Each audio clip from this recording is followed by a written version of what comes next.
Bright student ಕೂಡ. So ಒಂದು ದಿನ ಅಂದ್ರೆ 9 ಅಕ್ಟೋಬರ್ 2012 ಬೆಳಿಗ್ಗೆ 7:30 ಗಂಟೆ ಹಾಗೆ ಆಸ್ ಯೂಶುವಲ್ ತನ್ನ ಕಾಲೇಜ್ ಹೋಗೋದಕ್ಕೆ ರೆಡಿ ಆಗ್ತಿರ್ತಾಳೆ. ಅವತ್ತು ಮಂಗಳವಾರದ ದಿನ ಅಂಡ್ ಅವತ್ತು ಲೋಕಲ್ ಫೆಸ್ಟಿವಲ್ ಬೇರೆ ಇರುತ್ತೆ, ಹೊಸ ಅಕ್ಕಿ ಅಂತ. ಈ ಒಂದು ಲೋಕಲ್ ಫೆಸ್ಟಿವಲ್ ದಿನ ಮನೆ ಒಳಗಡೆ ಏನೇ ಅಡುಗೆ ಮಾಡಿದ್ರು ಹೊಸ ಅಕ್ಕಿನೇ ಬಳಸಬೇಕು. ಸೊ ಹೊಸ ಅಕ್ಕಿ ತಂದು ಬ್ರೇಕ್ಫಾಸ್ಟ್ ನ ರೆಡಿ ಮಾಡೋಷ್ಟ್ರಲ್ಲಿ ಸೌಜನ್ಯ ಅವ್ರ ತಾಯಿ ತುಂಬಾ ಲೇಟ್ ಮಾಡ್ತಾರೆ. ಸೊ ಕಾಲೇಜ್ಗೆ ಲೇಟ್ ಆಗ್ತಿದೆ ಅಂತ ಈ ಸೌಜನ್ಯ ಟಿಫಿನ್ ಸಹ ಮಾಡದೆ ಹಾಗೆ ಹೋಗ್ತಾಳೆ. ಅವಳ ತಲೆಯಲ್ಲಿ ಏನಿತ್ತು ಅಂತಂದ್ರೆ ಹೆಂಗೋ ಇವತ್ತು ಲೋಕಲ್ ಫೆಸ್ಟಿವಲ್ ಬೇರೆ ಇದೆ, ಹಾಗಾಗಿ ಮೇ ಬಿ ಕಾಲೇಜು ಬೇಗ ಬಿಡ್ಬೋದು. ಸೊ ಮಧ್ಯಾಹ್ನ ಡೈರೆಕ್ಟ್ ಮನೆಗೆ ಬಂದು ಊಟ ಮಾಡುವ ಬಿಡು ಅಂತ ಅವಳು ಅನ್ಕೊಂಡಿರ್ತಾಳೆ. ಆದ್ರೆ ಕಾಲೇಜ್ ಹೋಗಾದ್ಮೇಲೆ ಗೊತ್ತಾಗುತ್ತೆ ಅವತ್ತು ಅವಳಿಗೆ ಸ್ಪೆಷಲ್ ಕ್ಲಾಸಸ್ ಬೇರೆ ಇದೆ ಅಂತ.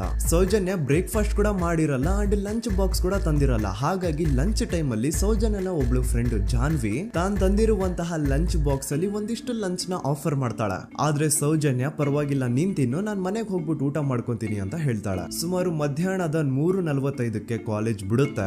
ಸೌಜನ್ಯ ಕಾಲೇಜ್ ಇಂದ ಬಸ್ ಅಲ್ಲಿ ಬಂದು ನೇತ್ರಾವತಿ ಬಸ್ ಸ್ಟಾಪ್ ಹತ್ರ ಇಳ್ಕೋತಾಳೆ. ಅವಳ ಜೊತೆ ಅವಳ ಕ್ಲಾಸ್ ಮೇಟ್ಸ್ ಅಂಡ್ ಫ್ರೆಂಡ್ಸ್ ಎಲ್ಲ ಇರ್ತಾರೆ. ಸೊ ಅವ್ರಿಗೆಲ್ಲ ಬಾಯ್ ಹೇಳ್ಬಿಟ್ಟು ಸೌಜನ್ಯ ತನ್ನ ಮನೆ ಕಡೆಗೆ ಹೊರಡ್ತಾಳೆ. ನೇತ್ರಾವತಿ ಬಸ್ ಸ್ಟಾಪ್ ಇಂದ ಸೌಜನ್ಯ ಮನೆಗೆ 20 ಮಿನಿಟ್ಸ್ ನ ವಾಕ್ ಇರುತ್ತೆ. ಮ್ಯಾಕ್ಸ್ ಟು ಮ್ಯಾಕ್ಸ್ 30 ಮಿನಿಟ್ ಹಿಡಿಬಹುದು. ಸೊ ಸೌಜನ್ಯ ನಡ್ಕೊಂಡು ಮನೆ ಕಡೆಗೆ ಹೋಗ್ತಾ ಇರ್ತಾಳೆ. ಒಂದ್ ಸ್ವಲ್ಪ ದೂರದಲ್ಲಿ ಪ್ರಕೃತಿ ಹಾಸ್ಪಿಟಲ್ ಅಂತ ಒಂದಿರುತ್ತೆ.